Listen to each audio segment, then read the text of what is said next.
All right, this is Matt West of BibleQuizzer.net.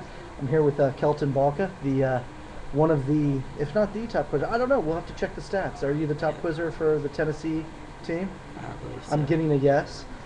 So therefore, it's settled. No more debate. You're the best quizzer for Tennessee. So now you have pressure. You got to live up to it. All All right. We'd like to ask everyone one question that may be a little bit different for everybody. So my question is, you quizzed with a faith team, Yes. and you quizzed with Temple now. What are some of the differences in quizzing? Well, I have to say, the first difference is when I was at Faith, I was, oh, I was younger, but I was Well, able. no, let me follow. Years ago, you were younger. Okay, Yes, gotcha. I All right. was. All right, excellent. Well, the point in that being that I was much jumpier, much more inexperienced, but I felt like I was a faster, less Inhibited? less inhibited quizzer kind of. Right. And I felt a lot more dominant there too, because I was the only one that knew all the material Right. for both years, Okay. and so I had like no competition with the partial references. I would just quiz out every single practice, Okay. and but here at Temple, the major difference is we have like 5 or 6 or 7 quizzers that know all of it, and several more that are maybe 6 chapters shy or something like that. If I am not totally on my game, I can go through practice without having gotten a single question right, like All right. easy. So Easily, that's but we won't worry probably about your lack of grammar education. So, all right. Well, so okay. Now, as I look at it, your position for Thursday, I think the best position is New York. yes. I think the next best position is Colorado. I think you have the third best position, in that it is possible, theoretically, if New York loses that first quiz, for you guys to get a bye. Yes. You guys should get that bye because you have more quizzes than Florida. So just remember I said that. So, That's good. so having said that, you are in a position that is probably less desirable than at least two. Yeah. Is that something that you focus on as a negative, or is that something, hey, look, we're there, we're just going to go quiz, and as long as we win, it doesn't matter how good our position is entering the day? Yeah. I mean, I I think that we got that low because of the bye. Kind of. I think we got out of our zone there, and the other teams were into it, with their minds on the quiz. So I'm glad I'm not in Colorado's position, Okay. but yeah. I mean, my goal is just to go in there and just get to 140 and hold out, try to get the bye. But then again, I don't know if the bye would help us, so I'm just gonna just try not to lose and see what Right. happens from there. Yeah, not losing is key. Yeah, yeah. So now, along that vein, you don't want to lose, which I like that strategy. Yes. I'm a big fan of not losing. What do you think your team needs to do to win, to get to the championship, to reach the ultimate goal? Well, I would say that the biggest thing is we gotta have we gotta have some help from Joshua Miljanovic, because in previous tournaments he's done great throughout the day, but towards the end he's dropped off because he kind of controls the rebound game. But then when he gets toward the end, he kind of gets full of nerves. He gets tired, and he slows way down. But I like the fact that Thursday it's a separate day. He'll be It coming is. in fresh. I think that's going to help us.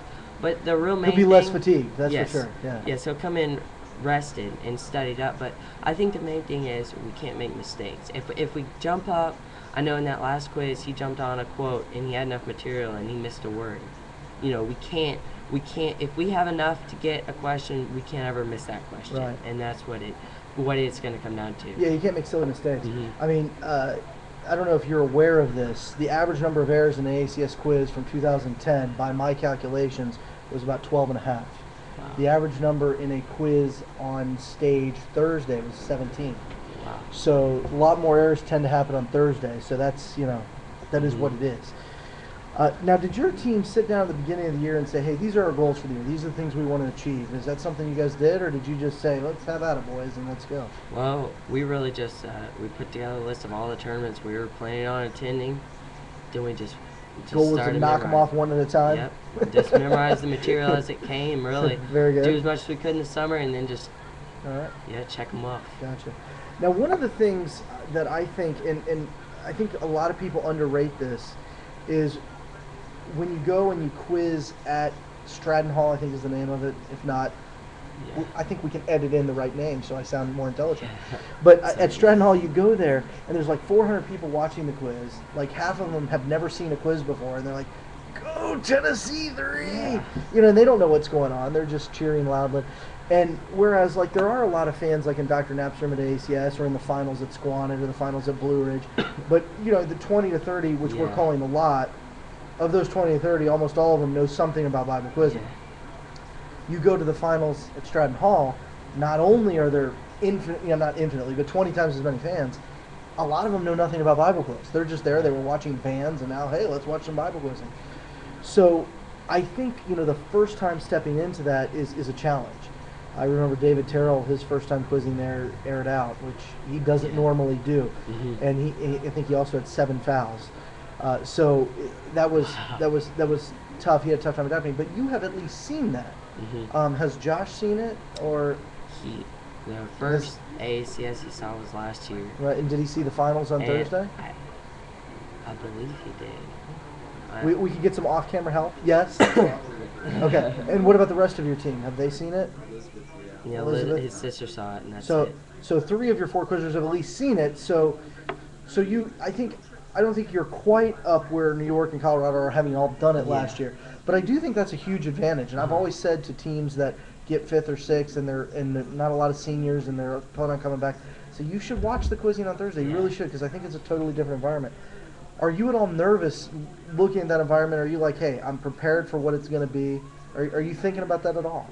Well, I'm actually nervous about being nervous. I don't really feel nervous about it directly, but the reason I'm nervous about being nervous is Squannet, we pulled up and I hopped out of the car and puked twice in the grass there.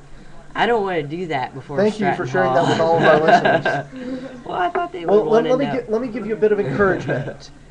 3 years in a row, we quizzed in Stratton Hall, and Aaron Wells puked before each of those quizzes and won all 3 years. Wow. So maybe that's the thing to do. Maybe you need to puke more. I don't know. Well, see, I thought that was what it was going to be at Squannet, and we go through the whole day and we're doing amazing, and then we get down to the end and You had a bye, and then you came back, and melt down to falls. I know it was So- a painful loss. well, the only thing you can do from those is learn, and hopefully you learn and do this. Do you have any parting comments? People watching maybe who don't know a lot about Bible quiz but know you and are like, hey, there's a cute kid on TV. Do you have any words of wisdom you want to drop on them? Words of wisdom. I'm usually full of those, but I would just say that, I mean, Bible quiz is really awesome. It's super competitive once you get in there. A lot of kids think Bible quiz, that's stupid, that's just fun art stuff, but it is so competitive, and I mean, I'm a really competitive person, and it Really? just, yes, I am. And it just, I mean, it almost quenches my need for competition. Yeah, it's.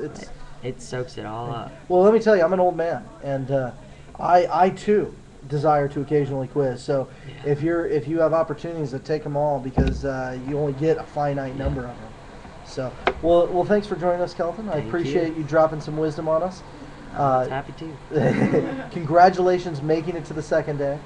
Good luck at the second day, and we'll hear from you again. All right. Thanks. This has been the BibleQuizzer.net interview of the Tennessee quizzer Kelton Balka.